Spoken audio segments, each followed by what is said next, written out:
It may sound odd or impolite to suggest that most of us, when we are in the grip of mental illness, are no longer capable of thinking. That's not how it feels, of course. From the inside, our minds have probably never felt so busy and so focused.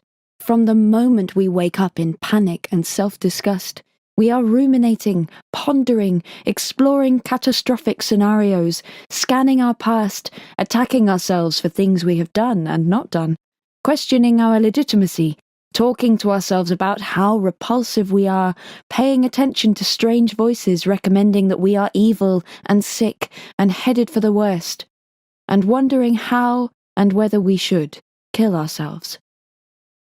Our minds don't give us a moment of respite.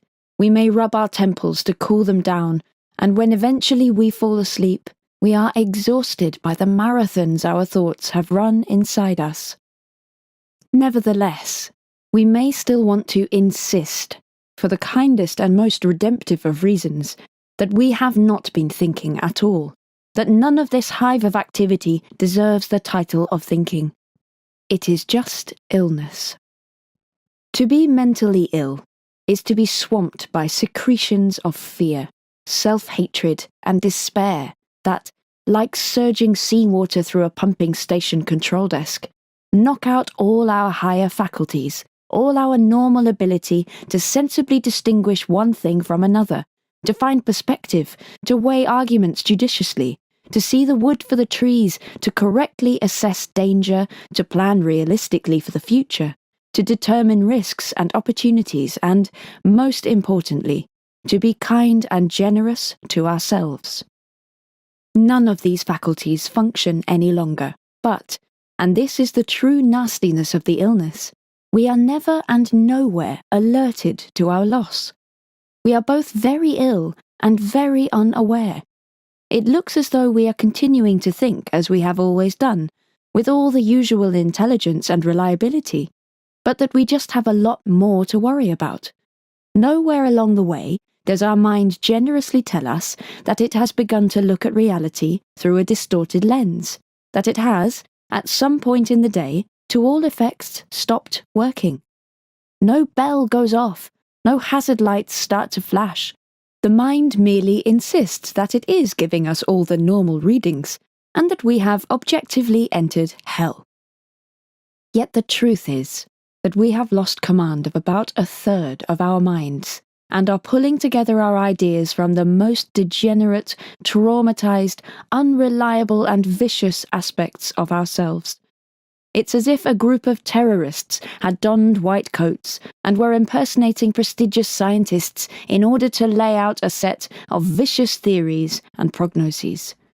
Once we have been through a few cycles of distorted thinking and recovered contact with reality, we should do ourselves the kindness of accepting that, on an intermittent basis, we will lose command of our higher faculties, and that there is nothing embarrassing in recognizing the possibility and accommodating ourselves to it very carefully.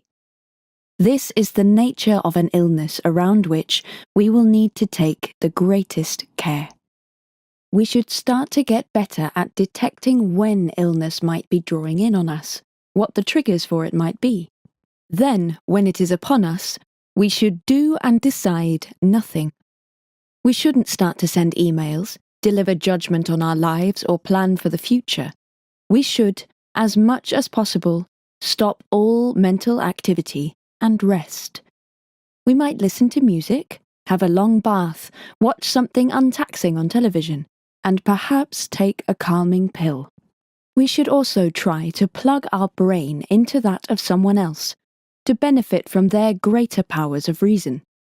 We should have a trusted friend or therapist whom we can call on at such moments and ask them if they might recalibrate and regulate our thoughts with an injection of their wisdom and insight.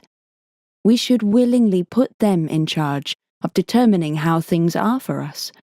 They should be allowed to tell us what we are worth, what we have done, what there is to worry about, and we should do our best to discount the contrary, doom-laden signals that come from inside us. We may have grown up with the idea that so long as we are conscious, our minds will be working optimally. But mental illness teaches us a more complicated lesson. Our higher faculties, those that give us access to reality, are extremely vulnerable and perilously prone to shut down under the sway of our emotional complexities, and to do so without telling us. We should strive to become thinkers who recognize when they are no longer able to think.